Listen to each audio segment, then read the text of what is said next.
ધોરણ 10 વિષય સામાજિક વિજ્ઞાન પ્રકરણ 20 ભારતની સામાજિક સમસ્યાઓ અને પડકારો. વિદ્યાર્થી મિત્રો, ભારત એક વિશાળ વસ્તી અને વિશ્વની સૌથી મોટી લોકશાહી ધરાવતો દેશ છે, જ્યાં વિવિધ ધર્મ, જાતિ, ભાષા, સંસ્કૃતિ ધરાવતા લોકો વસે છે. ભારતની સંસ્કૃતિ સમન્વયકારી અને સર્વધર્મ સંભાવની વિશેષતા ધરાવે છે. પરંપરાગત સમાજમાંથી આધુનિક સમાજ તરફ ગતિ કરતા ભારતીય સમાજમાં અનેક પરિવર્તનો આવેલા છે.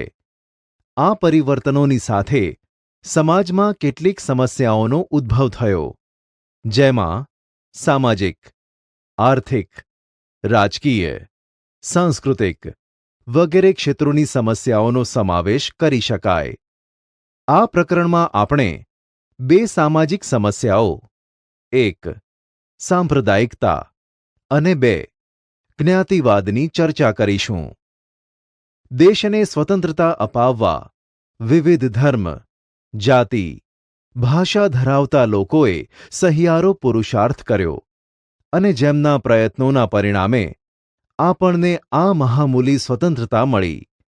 સ્વાતંત્ર્ય આંદોલન દરમિયાન જોવા મળેલ સદ્ભાવ, એકતા, સહિષ્ણુતા વગેરેમાં સ્વતંત્રતા બાદ ઓટ આવી હોય તેવું જણાય છે.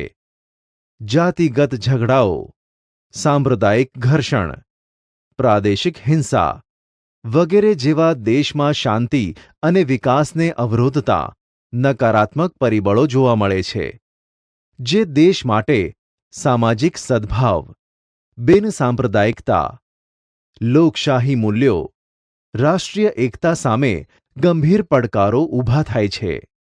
સાંપ્રદાયિકતા. વિદ્યાર્થી મિત્રો, ધર્મ એ શ્રદ્ધા અને આસ્થાનો વિષય છે. મોટે ભાગે માનવ કોઈને કોઈ ધર્મ કે સંપ્રદાયમાં માનતો હોય છે. ભારત એક બિનસાંપ્રદાયિક અને ધર્મનિરપેક્ષ દેશ છે. તેથી સંકુચિત સાંપ્રદાયિકતાનું આચરણ બંધારણની ભાવના વિરુદ્ધ છે. જ્યારે કોઈ ધાર્મિક જૂથ કે સમુદાય કોઈ પણ કારણસર બીજા ધર્મ કે સંપ્રદાયનો વિરોધ કરે છે, ત્યારે સાંપ્રદાયિક તણાવ ઉત્પન્ન થાય છે. કોઈ પણ ધર્મ કે સંપ્રદાયના સભ્યો અન્ય ધર્મોની તુલનામાં પોતાના ધર્મ કે સંપ્રદાયને શ્રેષ્ઠ દર્શાવવાનો પ્રયાસ કરે અને પોતાના ધાર્મિક હિતને વધુ મહત્વ આપે છે, ત્યારે તે દરેક નાગરિકને વ્યક્તિગત રીતે નહીં, પરંતુ સાંપ્રદાયિક રીતે જુએ છે અને આવી વિચારધારા સમાજને વિભાજન તરફ લઈ જાય છે. સ્વાતંત્ર્ય પ્રાપ્તિના આટલા વર્ષો બાદ પણ આપણે સાંપ્રદાયિકતાની સમસ્યા પર સંપૂર્ણ નિયંત્રણ લાવી શક્યા નથી. સંકુચિત સાંપ્રદાયિકતા ઘણી રીતે નુકસાનકારક છે. તેનાથી દેશમાં સામાજિક તણાવ ઉત્પન્ન થાય છે. વ્યક્તિ પોતાના જ બંધુઓને પોતાના વિરોધી માને છે, જેથી સમાજમાં મતભેદ અને ઘૃણાનું વાતાવરણ ઊભું થાય છે. સાંપ્રદાયિક તણાવથી સાંપ્રદાયિક હિંસા કે ઝઘડાઓ થાય છે. આ બધી જ બાબતો લોકશાહી વિચારધારા, રાષ્ટ્રીય એકતા અને રાષ્ટ્રના વિકાસ માટે પણ ખતરારૂપ છે. સાંપ્રદાયિકતા સામે સંઘર્ષ. વિદ્યાર્થી મિત્રો, આપણે જાણીએ છીએ કે સાંપ્રદાયિકતા એ વ્યક્તિ, સમાજ અને રાષ્ટ્રના વિકાસને અવરોધતું પરિબળ છે. સાંપ્રદાયિકતાને દૂર કરવા કેટલાક ઉપાયો હાથ ધરવા જોઈએ.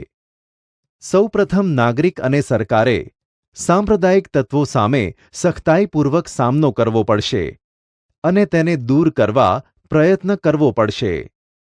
સાંપ્રદાયિકતા દૂર કરવાનું અસરકારક કાર્ય શિક્ષણ કરી શકે છે. આપણા શિક્ષણમાં અને અભ્યાસક્રમોમાં બધા ધર્મોની સારી બાબતોને સામેલ કરવામાં આવે છે. તેમજ શાળામાં યોજાતી સર્વધર્મ પ્રાર્થનાઓ, સામાજિક પર્વોની ઉજવણી વગેરે જેવી પ્રવૃત્તિથી બાળકોમાં તમામ ધર્મ પ્રત્યે આદરભાવ કેળવાય છે. સાંપ્રદાયિક વિચાર આધારિત રાજકીય પક્ષોને માન્યતા આપવી જોઈએ નહીં. ચૂંટણી માટે ખાસ આચાર સંહિતા છે અને તેનો અમલ કરવો અને કરાવવો જોઈએ. રેડિયો, ટીવી, સિનેમા સામાન્ય નાગરિક સુધી પહોંચવાના શ્રેષ્ઠ દ્રશ્ય શ્રાવ્ય માધ્યમો છે. તેમણે સર્વધર્મ સંભાવ, સહિષ્ણુતાનો પ્રસાર કરવો જોઈએ. રાષ્ટ્રીય હિતો અને રાષ્ટ્રવાદને પ્રોત્સાહન મળે તેવા કાર્યક્રમો પ્રસારિત કરવા જોઈએ. ધાર્મિક વડાઓ અને રાજકીય નેતાઓએ સાથે મળી દેશના વિકાસ માટે સાંપ્રદાયિકતાને નાથવા પ્રયત્ન કરવો જોઈએ. સાંપ્રદાયિકતા દૂર થાય તે માટે યુવાનોએ આગળ આવવું જોઈએ. યુવાનોમાં સાંપ્રદાયિકતાના સ્થાને બિનસાંપ્રદાયિક અને વૈજ્ઞાનિક દ્રષ્ટિકોણ વિકસે તેવા પ્રયત્નો સામાજિક અને શૈક્ષણિક ક્ષેત્રે થવા જોઈએ. આ માટે સરકારે જ નહીં, પરંતુ સમાજે પણ વિશિષ્ટ પ્રયત્નો કરવા જોઈએ. ધર્મ, જ્ઞાતિ, પ્રાંત, ભાષાથી ઉપર રાષ્ટ્રહિત, રાષ્ટ્ર ગૌરવ છે તેવી સમજ લોકોને એક તાંતણે બાંધે છે અને તે રાષ્ટ્રવાદ અને રાષ્ટ્રીય એકતાને પોષે છે. જ્ઞાતિવાદ. વિદ્યાર્થી મિત્રો, ભારતની સામાજિક વ્યવસ્થામાં સામાજિક સ્તર રચનાના સ્વરૂપ તરીકે જ્ઞાતિઓનું અસ્તિત્વ સદીઓથી રહ્યું છે. આમ ભારતની સામાજિક સંરચના જ્ઞાતિ પર આધારિત છે એમ કહી શકાય. જ્ઞાતિ વ્યવસ્થા પ્રારંભિક પરિકલ્પના આજે છે તેના કરતાં પ્રાચીન સમયમાં ભિન્ન હતી. સમાજની જરૂરિયાતોની પરિપૂર્તિ અને શ્રમ વિભાજનના પાયારૂપ કાર્ય આધારિત જ્ઞાતિઓ હતી. પ્રારંભિક પરિકલ્પના મુજબ તે 4 વ્યવસાયો પર આધારિત વર્ણ વ્યવસ્થા એટલે કે બ્રાહ્મણ, ક્ષત્રિય, વૈશ્ય અને ક્ષૂદ્ર હતી. જ્ઞાતિ આધારિત નિવાસ વ્યવસ્થા અને વ્યવસાયો હતા. વ્યવસાયને આધારે આવકના સ્રોત રહેતા. સમાજમાં આવક જૂથના આધારે કેટલીક જ્ઞાતિઓ ઓછી આવક મેળવતી હોવાથી સમાજના અન્ય જ્ઞાતિ સમૂહોથી આર્થિક સ્થિતિમાં નબળી રહી ગઈ. ભારતમાં અંગ્રેજોના શાસનકાળ પહેલાંના સમયમાં કેટલીક જ્ઞાતિઓ અન્ય સમૂહોથી દૂર, સહેલાઈથી પહોંચી ન શકાય તેવા દુર્ગમ જંગલો અને પહાડી વિસ્તારમાં અલગ વસવાટ કરતી હતી. આ જાતિઓનું સામાજિક જીવન અને સાંસ્કૃતિક જીવન અન્ય પ્રજા સમૂહોથી અલગ હતું. તેઓની પોતાની આગવી સંસ્કૃતિ બોલી હતી. તે જાતિના લોકો પણ પેઢી દર પેઢી અલગ વસવાટ, એકાકી જીવન વગેરેના કારણે વિકાસ સાધી શક્યા નહીં. પરિણામે તેમની આર્થિક અને સામાજિક સ્થિતિ પણ નબળી રહી. લઘુમતીઓ, નબળા વર્ગો અને પછાત વર્ગોના હિતોના રક્ષણ માટે બંધારણીય જોગવાઈ ભારતના બંધારણમાં લઘુમતીઓ, નબળા વર્ગો અને પછાત વર્ગોના રક્ષણ, કલ્યાણ અને વિકાસ માટે કેટલીક બંધારણીય જોગવાઈ કરવામાં આવી છે. આ બંધારણીય જોગવાઈઓ તેમના હિતોની રક્ષા, સામાજિક અસમાનતાનું નિવારણ અને તેમના કલ્યાણ અને વિકાસ માટે સુનિશ્ચિત કરી છે. ભારતનું બંધારણ ભારતના તમામ નાગરિકોને સમાન રીતે સામાજિક, આર્થિક અને રાજનૈતિક ન્યાય પ્રદાન કરે છે. ભારતના બંધારણમાં જણાવ્યા મુજબ જાતિ, જ્ઞાતિ, ધર્મ, ભાષા, લિંગને આધારે કોઈ પણ પ્રકારનો ભેદભાવ રાખવામાં નહીં આવે. દરેક વ્યક્તિને સમાન તક અને સમાન દરજ્જો પ્રાપ્ત થાય તેનો પણ બંધારણમાં ઉલ્લેખ છે.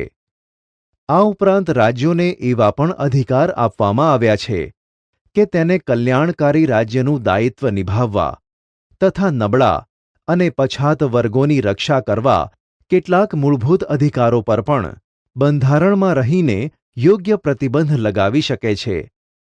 ધાર્મિક સ્વતંત્રતાનો અધિકાર કોઈ પણ ધર્મનું પાલન કરવાની સ્વતંત્રતા આપે છે. લઘુમતીઓ, નબળા વર્ગો અને પછાત વર્ગોને બંધારણીય હક આપવા પાછળનો મુખ્ય ઉદ્દેશ એ છે કે તેઓને રાષ્ટ્રમાં સમાન તક, ન્યાય અને દરજ્જો આપવો.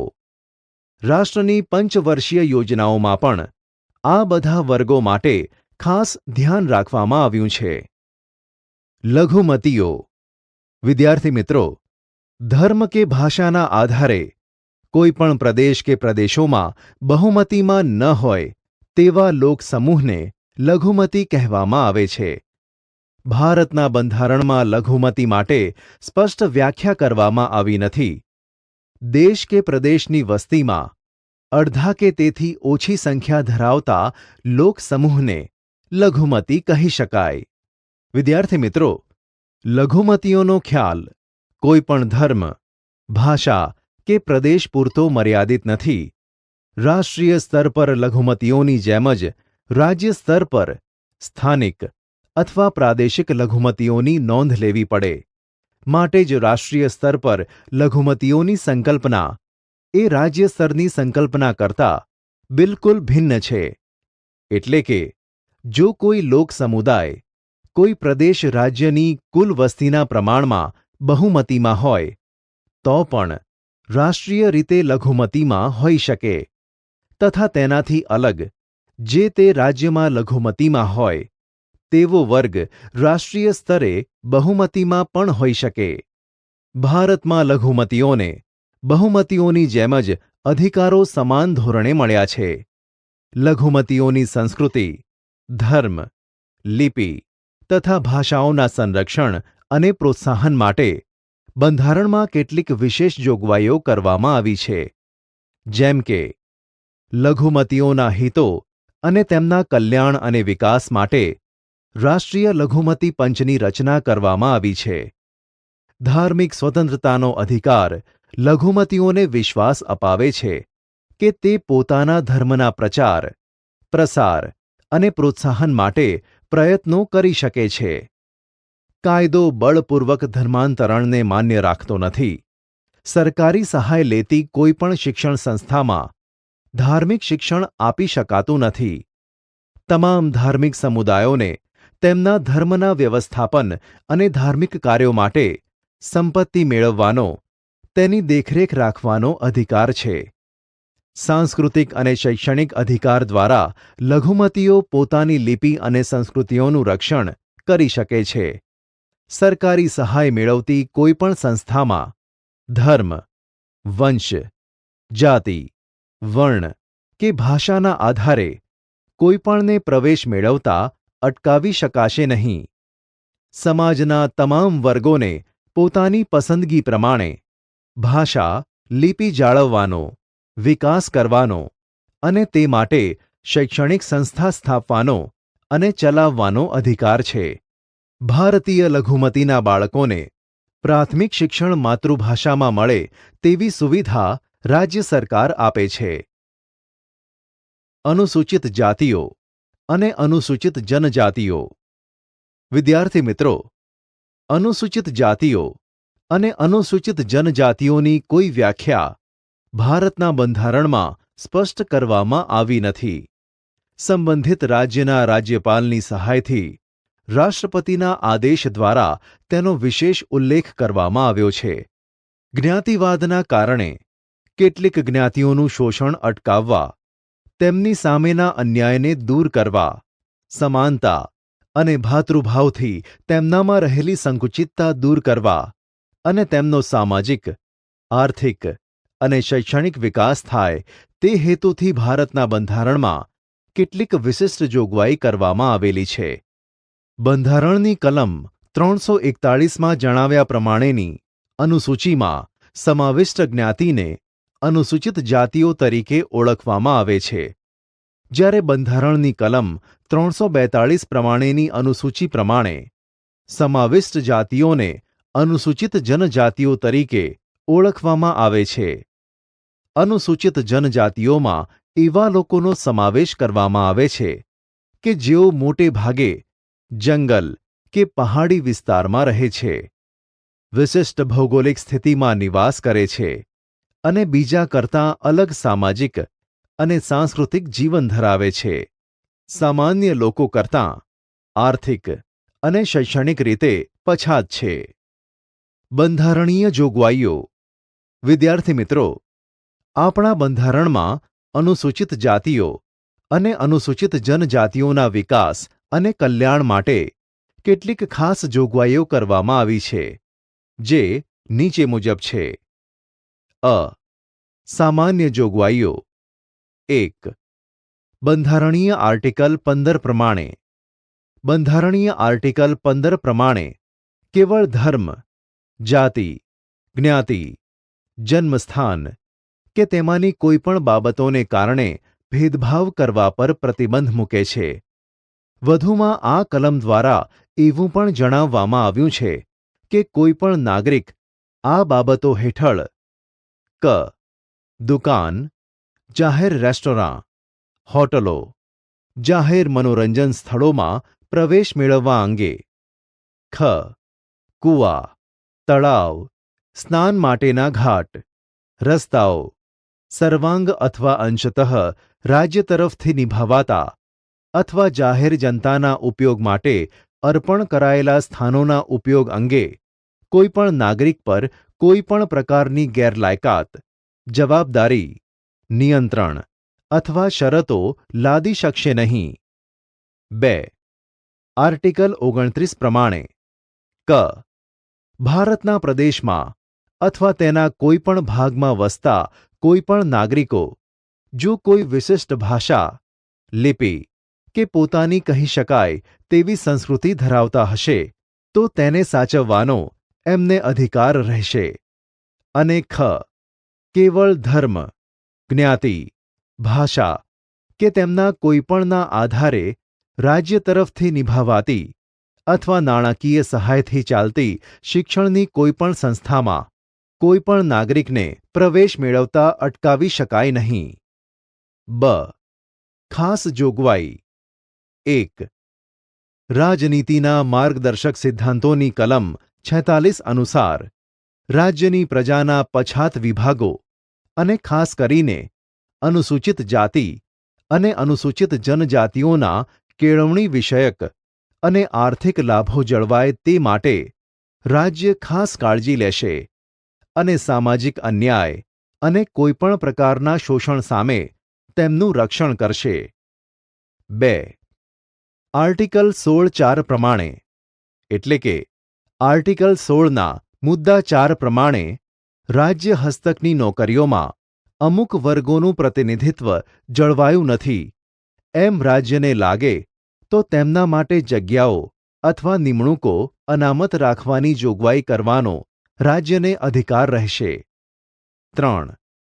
આર્ટિકલ 330, 332, 334 પ્રમાણે અનુસૂચિત જાતિ અને અનુસૂચિત જનજાતિના લોકો માટે રાજ્યની વિધાનસભા તેમજ કેન્દ્રની લોકસભામાં તેમના માટે કેટલીક બેઠકો અનામત રાખવામાં આવી છે. કેન્દ્રમાં રાજ્યસભામાં કોઈ પણ બેઠક અનામત રાખવામાં આવી નથી. 4. ગ્રામ પંચાયત અને નગરપાલિકામાં પણ અનુસૂચિત જાતિ અને અનુસૂચિત જનજાતિ માટે કેટલીક બેઠકો અનામત રાખવામાં આવી છે. આ ઉપરાંત જુદી જુદી પંચવર્ષીય યોજનાઓ હેઠળ છાત્રાલયોની રચના, શિષ્યવૃત્તિની યોજના અને વિવિધ પ્રતિયોગ્યતા કસોટી માટે તાલીમ અને માર્ગદર્શન વર્ગો શરૂ કરવામાં આવ્યા છે. આતંકવાદ એક વૈશ્વિક સમસ્યા. વિદ્યાર્થી મિત્રો, 21મી સદીમાં આતંકવાદ માનવ સમાજ માટે એક સમસ્યા બનેલ છે. વિશ્વના કેટલાક દેશો દ્વારા ફેલાવવામાં આવતો આતંકવાદ આજે વૈશ્વિક સમસ્યા બની રહ્યો છે. આતંકવાદ માનવ અધિકારોનો નાશ, વિનાશ, ભય, અરાજકતા, હિંસા, અશાંતિ વગેરે ઉત્પન્ન કરે છે. આમ તો આતંકવાદનો કોઈ ધર્મ કે સંપ્રદાય સાથે કોઈ સંબંધ હોતો નથી. આમ છતાં આતંકવાદીઓ આતંકવાદને ધર્મ સાથે જોડી દેવાનો કાયરતાપૂર્ણ અને ઘૃણાસ્પદ કાર્ય કરતા હોય છે. આતંકવાદ કોઈ પણ રાષ્ટ્રના વિકાસ માટે અવરોધરૂપ પરિબળ છે. આતંકવાદ હિંસા સંબંધી એક વિચાર છે જે પ્રકૃતિના સિદ્ધાંત, જીવો અને જીવવાદોનું ખુલ્લેઆમ ઉલ્લંઘન કરે છે.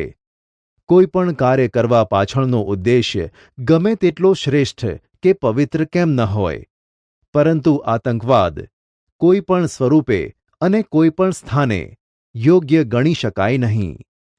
આતંકવાદ એ કેટલાક ગણ્યા ગાંઠ્યા લોકો દ્વારા સંગઠિત, આયોજિત અને જાણી જોઈને કરવામાં આવતું અનૈતિક અને હિંસાત્મક કૃત્ય છે.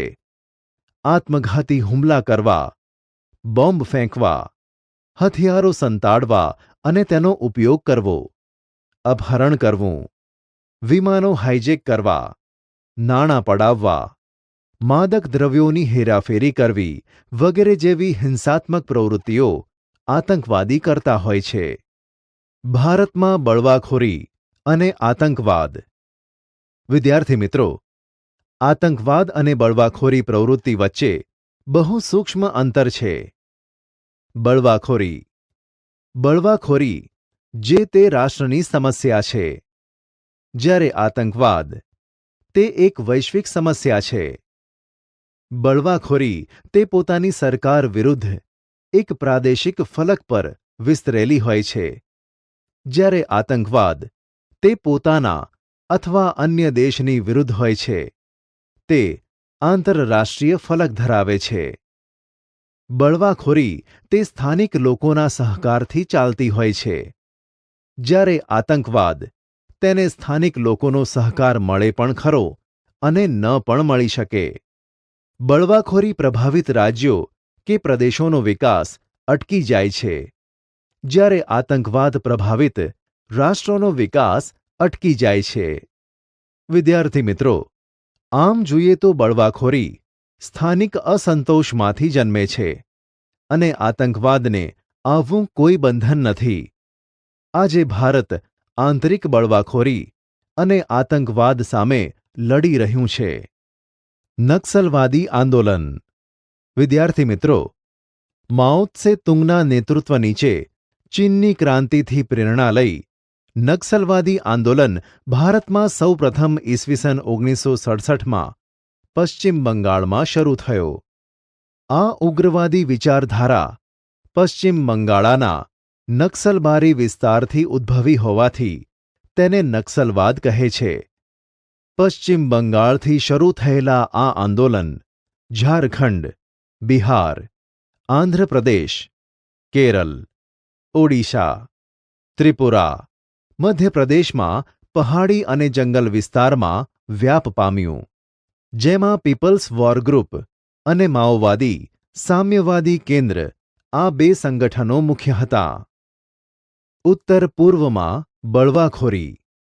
વિદ્યાર્થી મિત્રો, સ્વતંત્રતા પ્રાપ્તિથી લઈને આજ સુધી ઉત્તર પૂર્વમાં બળવાખોરી એક સ્થાયી સમસ્યા બની છે. અનેક જનજાતિઓ, વનાચ્છાદિત પહાડી વિસ્તાર, જુદા જુદા બળવાખોરી સંગઠનો વચ્ચે તાલમેલ અને કેટલાક વિસ્તારની આંતરરાષ્ટ્રીય સીમા તથા વિદેશી એજન્સીઓના હસ્તક્ષેપ વગેરે કારણોથી આ વિસ્તારમાં બળવાખોરીની સમસ્યા જટિલ બની છે. વિદ્યાર્થી મિત્રો, આપ જોઈ રહ્યા છો તે કોઠામાં ભારતના વિવિધ રાજ્યોમાં વિવિધ બળવાખોરી સંગઠનો વિશે થોડીક માહિતી આપી છે. તે ધ્યાનથી વાંચો અને સમજો. આ બળવાખોરી સંગઠનો વચ્ચે અલગ રાજ્યની માંગણી, પોતાના રાજકીય આર્થિક હિતો સ્થાપિત કરવા કે ગેરકાયદેસર વસવાટ વગેરે પ્રશ્નોથી સંઘર્ષ થાય છે અને તેના કારણે આર્થિક, સામાજિક, વહીવટી અને રાજકીય વ્યવસ્થાને હાનિ પહોંચે છે. કાશ્મીરમાં આતંકવાદ.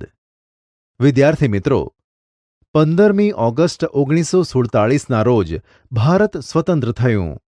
ભારત અને પાકિસ્તાન એમ બે અલગ રાષ્ટ્રો બન્યા. આઝાદી બાદ પાકિસ્તાને કાશ્મીરના કેટલાક ભાગ ઉપર પોતાનો કબજો જમાવી રાખ્યો હતો.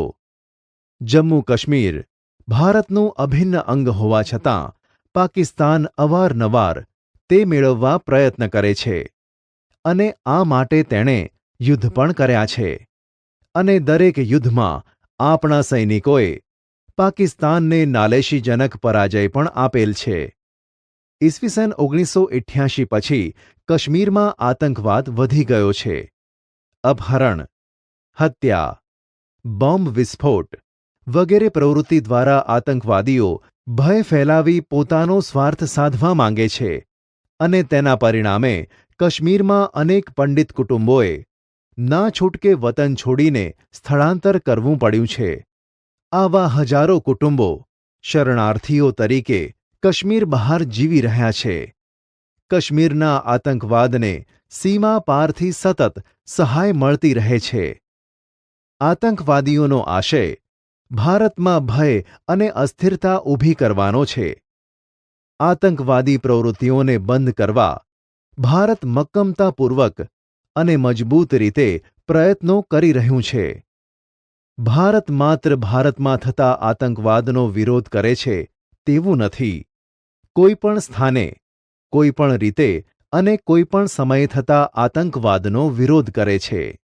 આ આતંકવાદનો સફાયો થાય તે હેતુથી ભારતના અનેક સૈનિકોએ શહીદી વહોરી છે. આતંકવાદની સામાજિક અસરો. વિદ્યાર્થી મિત્રો, આતંકવાદ સમાજને વિઘટન તરફ દોરી જાય છે. આતંકવાદીઓ ભય, લૂંટફાટ, હિંસા જેવી પ્રવૃત્તિ કરી લોકોમાં સંદેહ, ભય ઉત્પન્ન કરે છે. નાના બાળકોથી લઈ વૃદ્ધો પર આ ભયની અસર થાય છે. આતંકવાદ પીડિત પ્રદેશમાં વિદ્યાર્થીઓના શિક્ષણને પ્રતિકૂળ અસર પહોંચે છે. આતંકવાદના પરિણામે સમાજના લોકોનો એકબીજા પરનો વિશ્વાસ ઘટતો જાય છે. પરસ્પર ભાઈચારાની ભાવના ઓછી થતી જાય છે. ઘણીવાર સાંપ્રદાયિક ઝઘડાઓ ઊભા થાય છે અને તેના પરિણામે સમાજ વ્યવસ્થા છિન્ન ભિન્ન બને છે. સમાજમાં અવ્યવસ્થા અને અશાંતિ ઉત્પન્ન થાય છે. આતંકવાદ પ્રભાવી ક્ષેત્રમાં લોકો સામાજિક ઉત્સવો ઉત્સાહથી ઉજવી શકતા નથી.